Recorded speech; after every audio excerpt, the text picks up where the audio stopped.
I basically broke down, is what it was. I Not did this. surprised. I did this for like getting on for 9 years, Mm.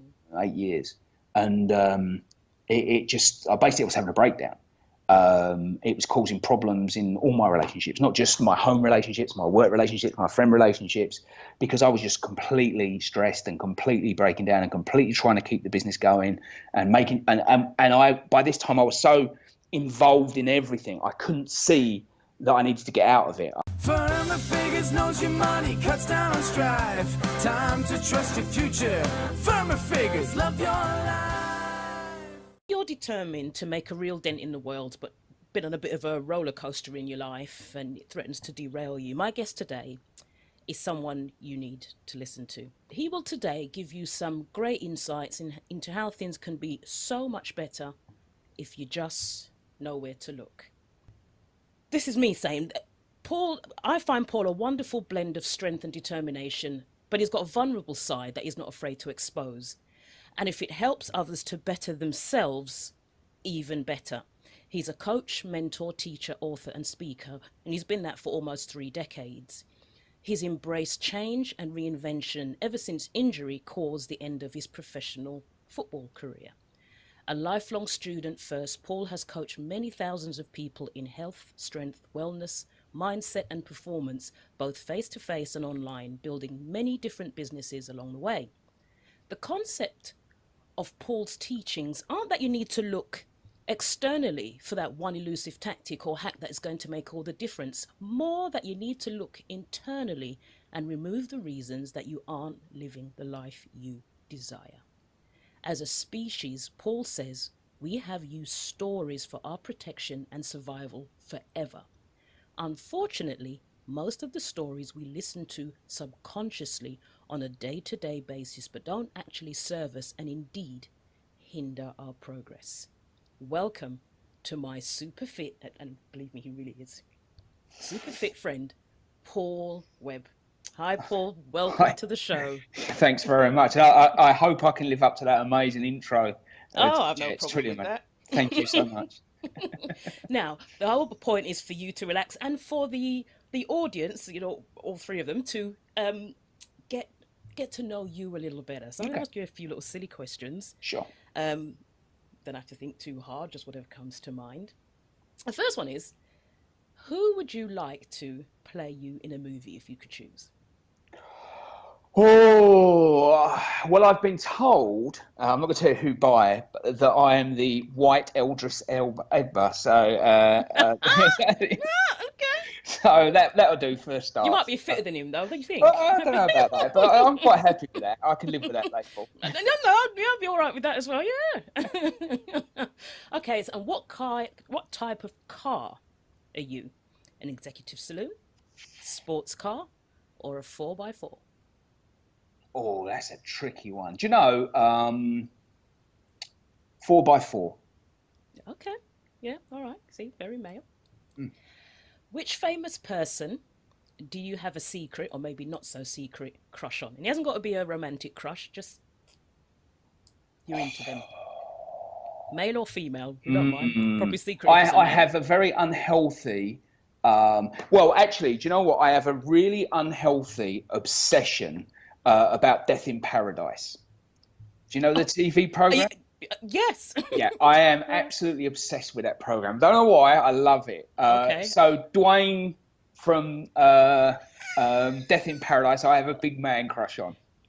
Do you know, Paul, I can safely say I didn't see that one coming. No, no, no, not really. I actually really like Death in Paradise. Is well, not it's not the moment. It's one of the nighttime getting from an event or something, and it's on, Yeah, and yeah, you just go to sleep with a smile on your face. that's So it. yeah, Yeah, yeah, yeah, yeah, yeah, yeah, yeah. yeah. I get it. I get it. Dead or alive, what two people would you most love to meet? Oh, Muhammad Ali, Mhm. um, Dalai Lama. Okay, he's come up a bit on the show actually. What in your life do you keep meaning to do but never seem to get around to? Jump in a Winnebago and travel across America. Oh, okay.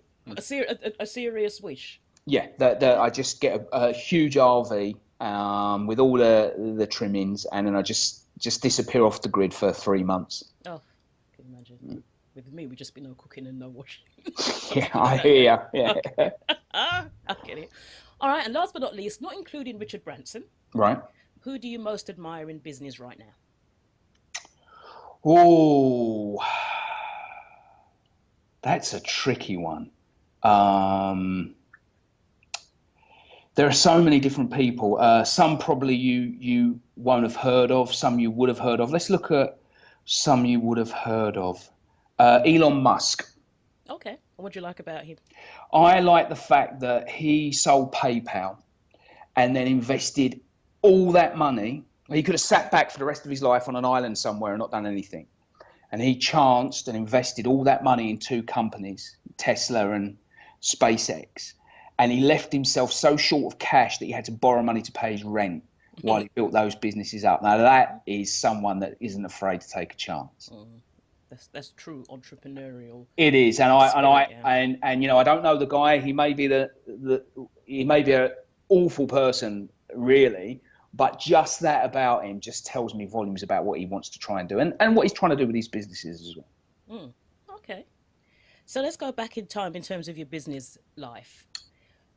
What did you do before you sort of went into the world of working for yourself? What was your last job where if you ever had a real job? Well, I was a professional footballer, so whether you'd class that as a real job, I don't know. And it's all I wanted to do. I'm a 70s child, so I was brought up before phones and computers and video games and all that sort of shenanigans. So, and we were allowed out to play from dawn till dusk. It didn't really matter so much. So all we did was play football. So at that time, that's all I wanted to do. And who did you play for? I ended up playing for Crystal Palace and Fulham. Oh, okay.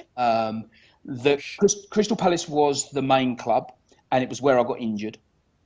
And I had to take 2 years out to try and come back from the injury. And by that time, I mean, football still is to a degree, but was back then so harsh. Got injured. My contract ran out while I was injured, and I was released by Palace.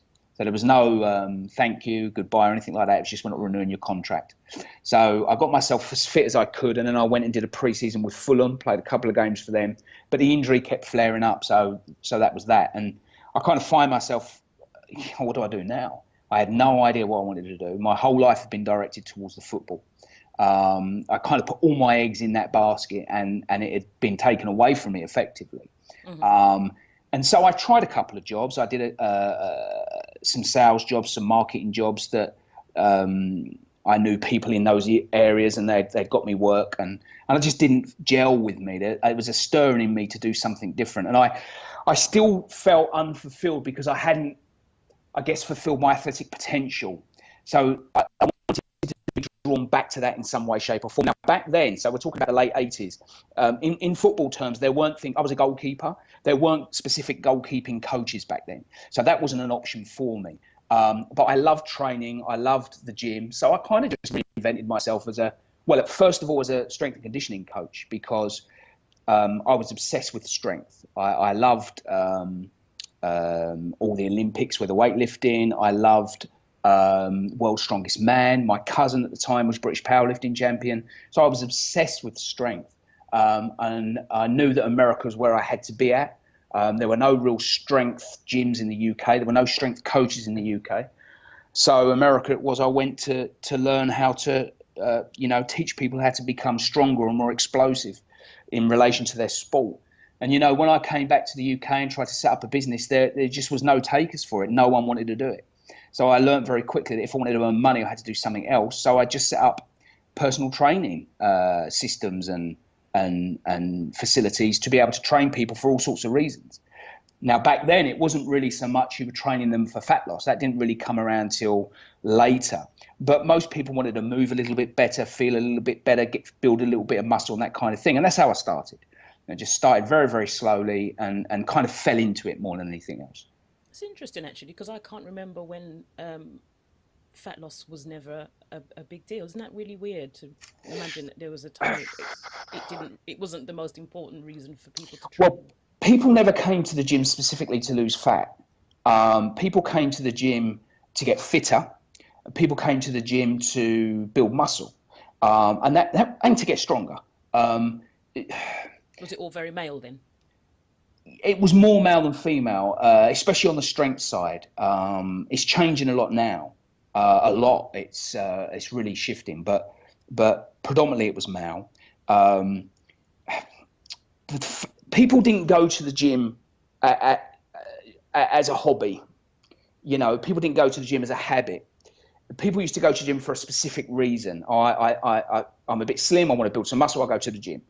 Nowadays health and fitness is so entrenched into culture that you can't open your Facebook feed without seeing multiple posts about it, or look on Instagram without pictures of someone showing you their food. But it never used to be like that. The gym was very underground. It was very, as you say, male dominated at that particular time, and it was done for a reason, and then people left. There was no long-term memberships or anything like that. So how did it go then as a business? Was it just sort of you making some money doing training, or did you see it as sort of a long-term thing that you could expand on? If I'm completely honest with you, I ran it as a hobby, first of all, because I didn't want to do anything else. And it was a, I'm going to say easy way, but it's never easy, because obviously you're putting yourself out there and trying to build a business based on what you can do for people. So you have to put the work in and get the results, of course, but it was an easy business to do because I was so passionate about it, and I was good at it. I could motivate people to come and train. I could give them good workouts. I could get them results. So it kind of crossed many balls. It was many things to me at that time, and they all made sense. And I never really thought about it as a long-term business. But kind of now I was young, I was enthusiastic, I just wanted to earn some money and have some fun. If I'm completely honest with you, one of the reasons I set it up was because at the time, all my friends and I were going on holiday and they all wanted to get in shape.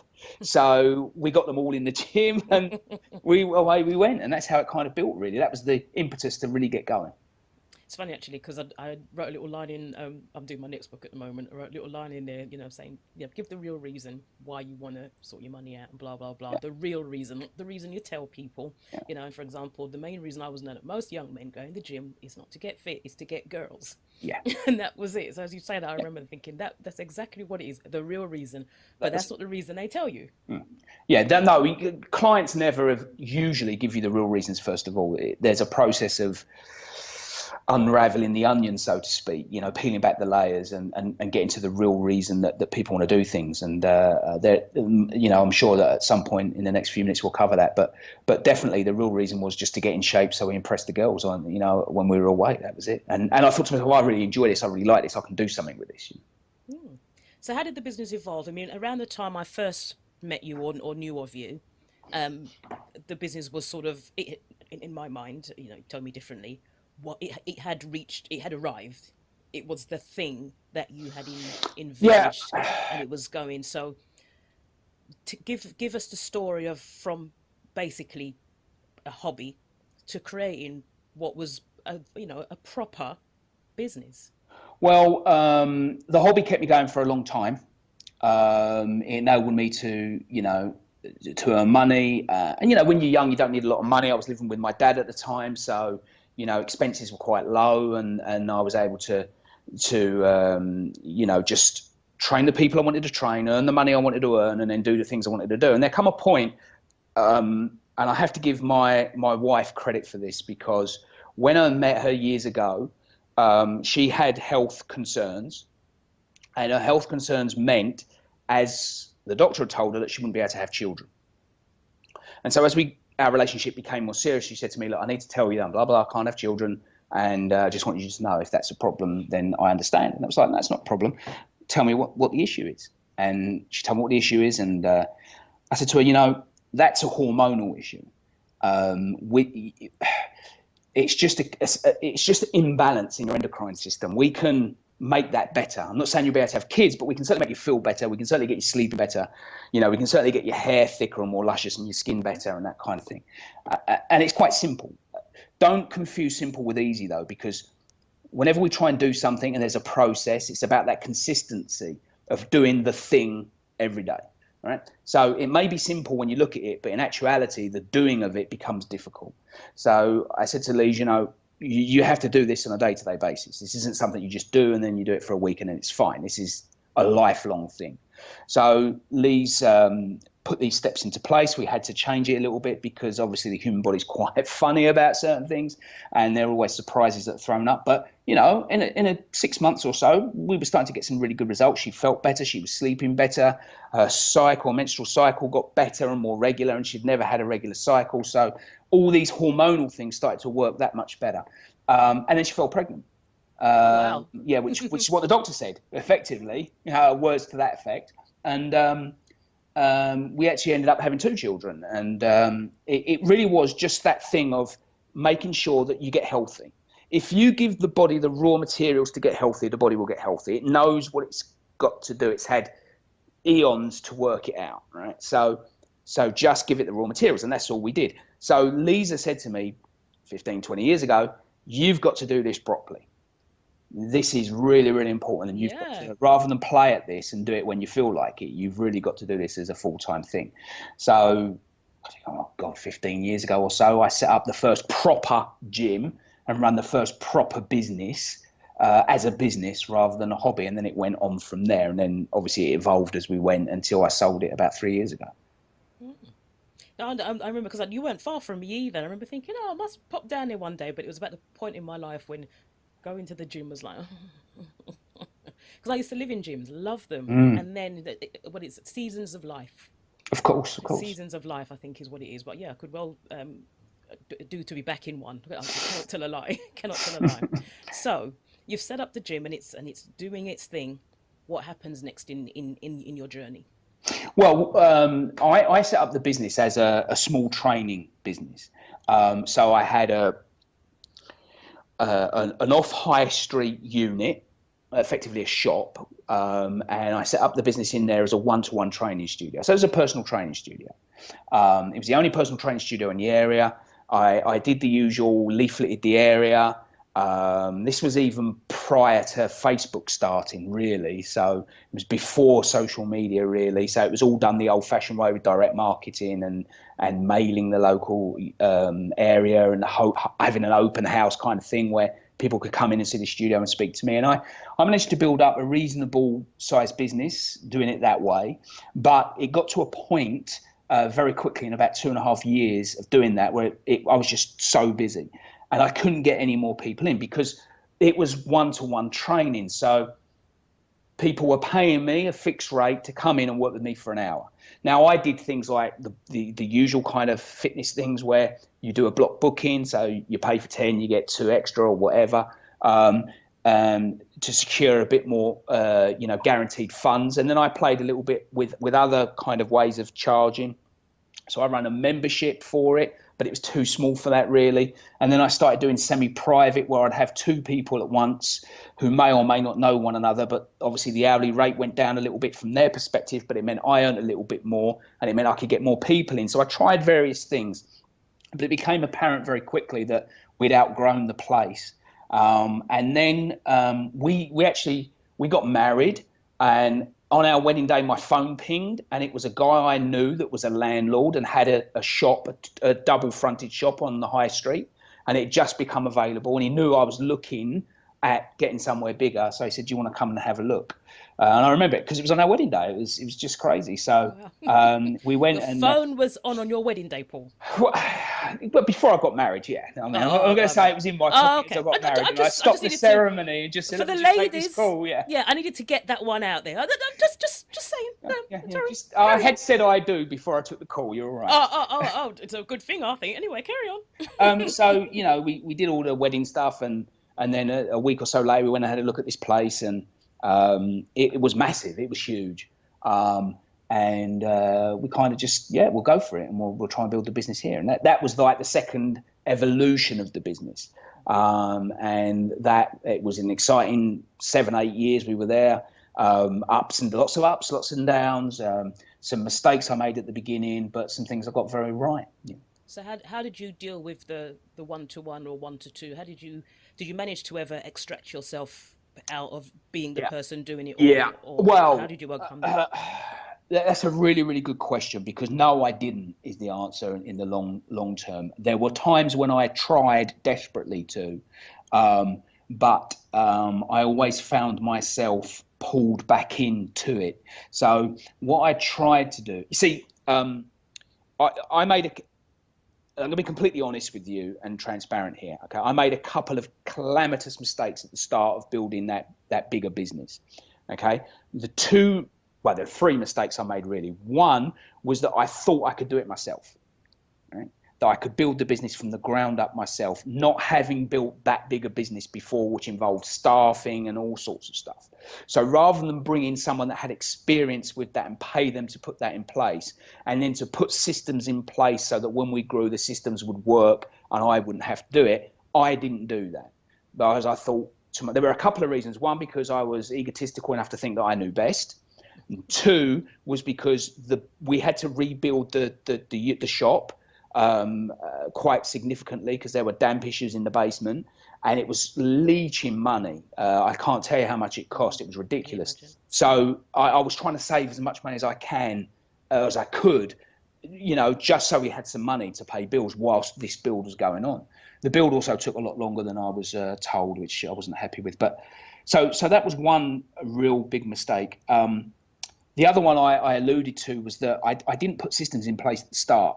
I started, we opened the gym, I had everything written up, I had these grandiose ideas of how it was going to run, but I didn't have the people in place and the systems to run it. So I just did it myself.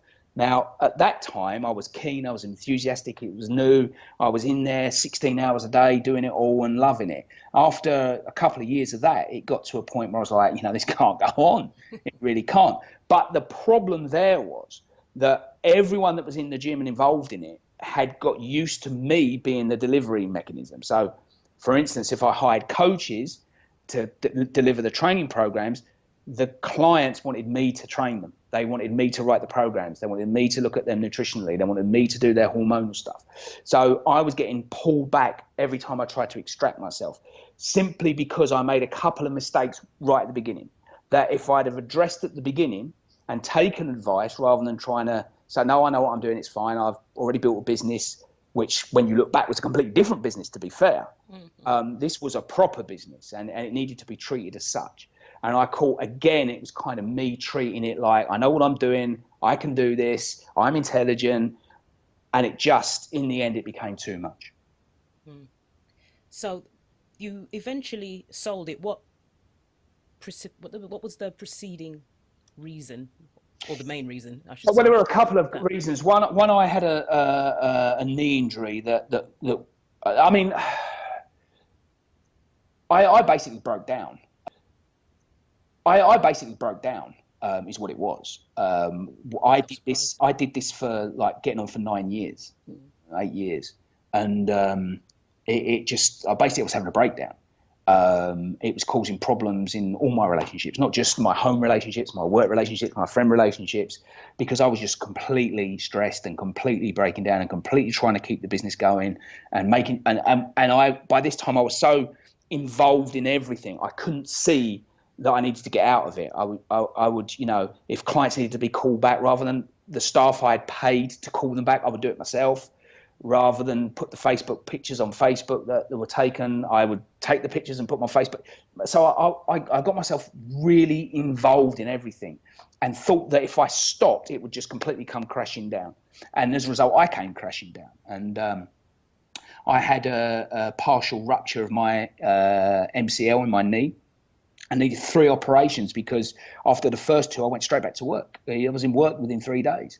And the surgeon the third time said, look, if you don't take 12 weeks off of work and heal this knee, I'm not going to operate on it again. So I had to make a choice, right? So, and it just so happened that right at that time, my wife got offered a job that she really wanted to do. So she'd been working in the business as well, but she'd come out of her original industry, which is the fashion retail, a few years before. She got a chance to go back into that industry at a director level, and she really wanted to do that. And of course, if she'd gone back and doing that, that meant that she used to do the school runs and the things like that. So it became very, very difficult for us to both be at work full time. So I had this problem now. I'm off work. I've got 12 weeks off. I'm laying on the sofa. My wife wants to go to work. My kids are running around, and what am I going to do? And I mentioned it to someone who had a physio that ran a clinic in the building. And I said, I just don't know what I'm going to do. I really don't know. And he said, can you give me a week? Let me have a think, and I may come up with some ideas for you. And he came back and said, what if I buy it off you? And then I'll run it. And you've got staff, you've got, we'll change it slightly. We'll take some aspects of what you've done. We'll put some new ideas in, and then you can go and do your thing. So that's how it came about, and that's what I did. And it kind of, in many ways, it broke my heart because it was my baby. Yeah. But it solved a lot of immediate issues, that became issues because I didn't do the right thing in the beginning. So the business is gone. You've managed to get what is a big source of stress in many ways, I guess, off your shoulders. How did you transition from that into the coaching that you're doing now? Well, that was initially very difficult. So I guess life is all about evolution, right? Rather than revolution. We evolve, we change. Well, hopefully we do. And businesses do the same. So everything's ebbing and flowing throughout nature. And sometimes we resist that, and when we resist that, we get stress, and then that stress leads to things happening like me almost having a complete breakdown. But when we allow things to ebb and flow, things have a way of naturally evolving. And one of the things I was doing in the business that was working really, really well was a lot of mindset coaching. Because what was happening is that even though the explosion of gyms in the 90s and the 2000s and whatnot, and more people going to the gym, and more people getting online and getting access to really good information about how to get into shape, how to diet, how to prepare meals and all this sort of thing, the information became overwhelming, all right?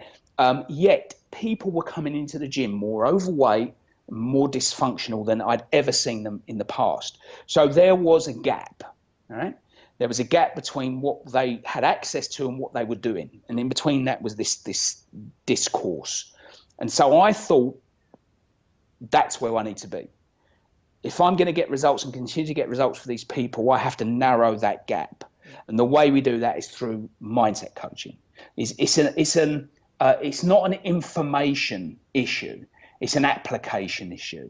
Why aren't these people doing what they need to do on a day-to-day basis when they've got all the information? Well, that's usually a mindset issue, and that's where I started to do it.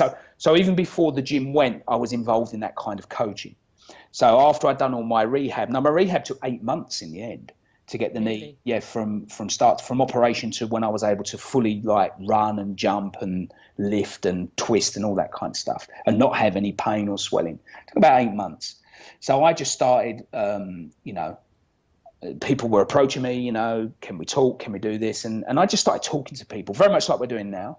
And we started talking about their life, their dreams, their hopes, and it evolved into a bit of mindset coaching. And I kind of thought, okay, I need to look at how I'm going to do this properly. I don't just want to say I'm a mindset coach and not have any, idea really of the structure I need to do. So I looked for the best mindset coaches around, found them, did a couple of their qualifications, a couple of their courses, and then actually ended up working with them for a while. In fact, the last year I've been working with them. So we've been delivering all that all around the world. But that's how it kind of started, just by knowing that there was that gap. So is the emphasis on the mindset side and the physical, or both? Well, my coaching now, very much, it's almost become like a trifecta, if you like. So I don't know, mind, body, soul, you could say, or health, wealth, happiness, something like that. So it's that old Venn diagram thing, right, where you have these seemingly separate areas of your life, but actually they're all one and the same because they're us, they're the self. So if you get fitter and stronger and healthier, you become more alert, have more energy, so you become more productive at work, right? So you can do more things with a better mindset and more clarity, giving you better financial results, for instance. And then you can give more energy to your relationships because you're not stressed so much. So it all interlocks, and it all weaves in a really nice pattern, and that's kind of what I help people do now. Now, I might do that just in the physical realm, I might do that just in the self or the mindset realm, or I might do a straight business coaching realm, but ultimately I try and involve everything in it at all times. So what triggers people to come and talk to you? What kind of things are you coming across now by people, particularly as I know you're very involved in entrepreneurial space as well. So what type of things are people actually approaching you for, even if they're the hidden reasons that you may know that they're not admitting to? But well, they come for, they say many different things. They say many different things, and it might be from an entrepreneurial standpoint that they're not building the business they think they deserve, that they're not earning the income that they deserve, that they haven't got client retention, that their marketing isn't working, their sales funnels are not working. It could be any of that, but really that's not the real issue. They're things, they're external things. The real reason people come and see me is because there's an internal dialogue going on that they're either aware of or they're unaware of. You see, you mentioned it yourself on the opening about, it's not about the hack, it's not about the next trick, it's not about the next secret, it's about internally. You know, to be successful in any area, we have to release the brakes that hold us. Where we break ourselves, we go through life with our foot on the accelerator and our foot on the brake at the same time. And, you know, in order to gain traction and move forward, we have to release the brakes. Okay, and that's an inward journey. Now, that doesn't mean you don't do external work. That doesn't mean you don't sort out your sales funnels. It doesn't mean you don't do marketing. But what it does mean is you go inside and find those stories that hold you back. And then what you do is you deal with those stories and you change those stories. And it's usually a self-worth issue. so I've come to you with my funnel is not working, I'm not retaining clients, and so on. What do I do first, Paul? You answer the question, what do you really want? Which is what goes back to what we were saying earlier about people giving the real. But do people really know that how to answer that? Not Because necessarily. if they're giving themselves that story, right, that's the story, isn't it? Well, so how do they know? Well, you would tell me the story, right? Okay. And then I would go through a process, say something like, okay, why? So why? So if you say, okay, why do you want more clients? Well, because that will give me more money. Okay, why do you want more money? Well, because then I can do this, that, or the other. Okay, why do you want to do that? And you just keep digging and digging and digging, and eventually, it comes out. The real reason comes out. And that doesn't mean we're not going to look at the sales funnel. So why is this sales funnel not working? Why are you not attracting clients? Why are you not keeping clients? But also, there's this thing is, in business, what we tend to do is we tend to think a lot of three words, right? We tend to think of how are we going to do something? How are we going to fix the sales funnel?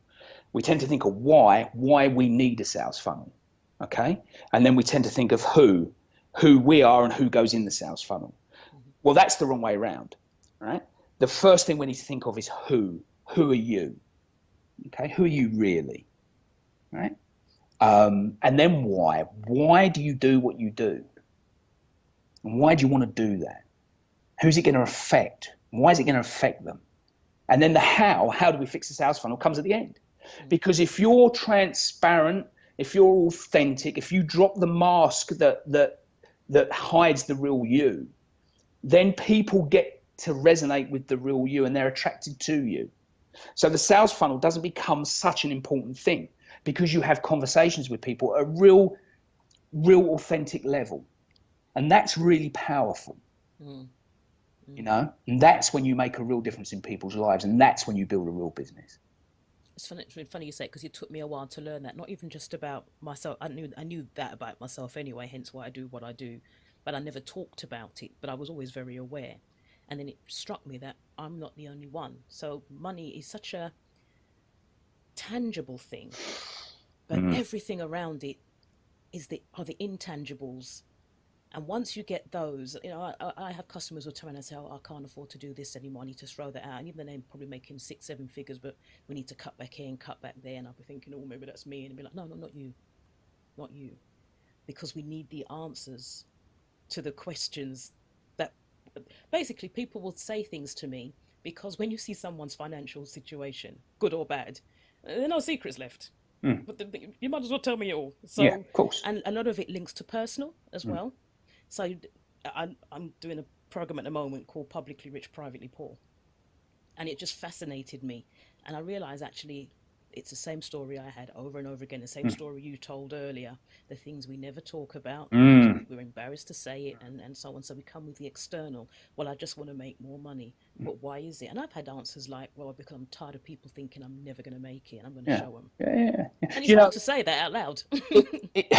It is. And we've all done it when we've tried to sell programs or products or services. And we've tried to tell people that we're the program, product or service that's going to make the real difference, and that we're perfect in every way and that they can't do without the program. And it's a lie. It really is. Because what we try and do is we try and show people that we're the only viable solution to their problem. And that's just not true. We live in a world full of 7 billion people. You know, there is more than one road to Judea or whatever the saying is, right? So once we get that out in the open, you know, then we can be a bit more truthful about people and say, you know what, I've not always got the answers. I don't always have all the solutions. I don't always know what's right or what's wrong, but I know some stuff. I've had some success and I've had some failures, and I can't guarantee that you're going to be a success or a failure. What I can guarantee is that if you understand that there's no magic pill, that you have to do the work, and that you follow the process that has worked for other people to the letter, you will get a result. What that result is, I don't know, because it depends how much of the work you do. And it really does boil down. And it's not me diverting responsibility from me away. It's just the way it has to be. You know, I can't take someone from zero to $1 million income and then disappear and have them go back to zero. You know, people have to be able to do the work themselves. It's just the way it is. They have to learn and then implement, learn and then implement. And along the way, they'll have ups and downs because nature ebbs and flows. It's just the way it is. And you have to be honest and tell people that. You can't dress it up and say, yeah, it's all going to be fine. It's all going to work wonderfully. You're never going to, you know, you talk to people about when you deal with relationships and stuff like that, you know, I don't want to have any more stress in the relationship. I don't want to argue anymore. Well, you're probably going to argue. You're still going to argue. But instead of not talking for 3 weeks after, you'll probably be talking again in 10 minutes because you'll have tools there to be able to say, okay, let's leave it at that and let's just be kind now. You know. So for someone who, say, can't afford full-blown coaching or your expertise, they're listening and they're saying, you know, that's me. One of those things resonated with them. What small step could they take today or tomorrow where they could start to see some results in the self-talk? Nothing major, just even something that you might give as a routine. All right. The first thing is accept that what you tell yourself on a day-to-day basis about not being good enough, not being strong enough, not being thin enough, not being pretty enough, not being rich enough, is just a story. It's just a story. And like every other story, there are many, many, many different stories. And you just have to accept that there's a story. Okay? And then what I would suggest you do, once you accept that there's a story going round, you become aware of your story. And the way you do that is you go out and you buy yourself a pad, a journal, and a pen. Right? You can spend 99p or you can spend £25. It doesn't really matter. And every day, twice a day, you write in that journal what thoughts are going through your mind. So you try and write the story down. So in the morning for 5 minutes, you write what's on your mind. And in the evening for 5 minutes, you write what's on your mind. And then after 10 or 14 days, you go back and you start going through that journal and you see the repeating stories. That is your story. Once you know your story and you're aware of that story, you can start to change that story. Because you just live on a perception of a fact. You don't live on the fact, you know, because, you know, I'm not thin or pretty enough to be rich. Well, Oprah Winfrey, anyone? She's had weight issues all her life and is a billionaire. So, you know, the people are doing it. You might not be a billionaire, but you certainly can, once you get over the story, can start putting yourself out there and saying it's just a story. And that's you said that because I listened, thinking back to what your story is earlier, and it's an like you say, it's an evolution. How do you think you've evolved as a man? What's different about you today that isn't the same Paul Webb maybe even a few years ago, maybe when you were still running the fitness business? I no longer lie to myself or other people. What does that mean? It means that when I was running the business, I lied to myself about how well it was going at times. And there were times that we went very, very well. I'm not going to, there were times we earned a lot of money, but there were also times when we did very, very badly. And I would hide that and cover that up. And when people said, how's it going? Yeah, fine, absolutely brilliantly. How are you? Yeah, I'm really good. There's a phrase in Swahili called sawabona. And it doesn't translate exactly to English, but translates like we or I see you. And it members, or it's Zulu really in origin, of the Zulu tribe, when they greet, they say sawabona. And what it means is that for this period of time we're together, you are the only person I'm interested in. Yeah. We are now going to exchange energy. So if I say, so we've all been in that position where people have walked past us and we go, hey, how you doing? And if that person says, oh, actually not too well, we think, oh God, that means I've got to talk to him now. Why did I ask? Yeah, we've all done that, right? I've done it myself many times. But when you practice sawabona, for instance, you allow that person the honor of describing exactly how they are. And then it's your duty to help them. Okay, I'm really sorry to hear that. How can I help? And you mean it. That's me today, as opposed to me earlier was saying everything's fine. What do they call it? I use it a lot of the time, is when you with someone, be present. Yeah, presence is very important. Yeah, and I actually and I don't take things personally, which I'm a bit of a Pollyanna. There's always a good reason for something. Yeah. But I do take not being present personally, if that makes sense. Yeah. Because I feel I am present. Yeah. People can only give you what they've got, and everyone's got stories. Yeah, and if people aren't ready to be present, then we shouldn't hold that against them. Even though the head knows that, and one of the things that where I found my business life sort of cross more into coaching more on a personal level, was I had to address my responses to someone not being present. And then thinking, well, where do I find the patience to try and understand better why they're not? I may not get the answers, but just to have the compassion, and the compassion is big, and the patience, and just to say, well, you know what, that's not about me anyway. No, it's not. It ain't about you. But it's difficult, don't think I'm sitting here talking to you and I'm sitting on a mountain top in the Himalayas and I'm meditating all day and everything's perfect, because it really isn't like that. I am a complete student first and foremost, and I'm a work in progress, and I have lots of good days, but I also have bad days. But the good outweighs the bad, and when I'm bad, I know I'm being bad, so I can do the necessary work to become good again. So it's all about I'm on this journey. I'm trying to get to a point where I inspire myself to do great things, and by me doing those great things, it inspires other people to see that me, just a working class lad from a South London council estate, is actually being vulnerable as a man, crying at TV programs when there's nature programs on the telly, because I do, right? Has a unhealthy obsession with death in paradise, and I'll do all that, and I can be like that. I've been the tough guy, I'm well aware of my capabilities from an athletic point of view, but I can be this vulnerable person who can really invest himself in other people's happiness and health and wealth and self. And I can be that shoulder to cry on, and I can cry on their shoulder as well. And I'm fine with that. And that's kind of where I'm at. And some people really resonate well with that. But I get a lot of people saying, well, that's not really manly, is it? And I was like, really? Yeah. Oh, yeah. Oh. Yeah. And I define manly for me then. Do you know what, Paul?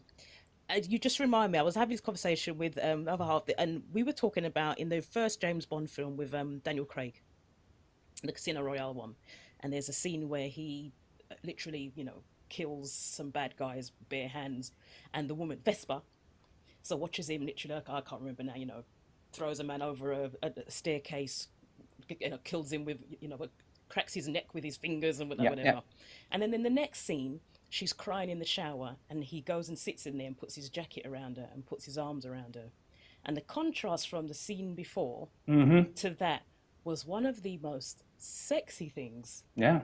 And from my point of view, I can't speak for other women, but it was, I remember thinking, wow, whoever wrote that transition certainly understands human, especially females anyway.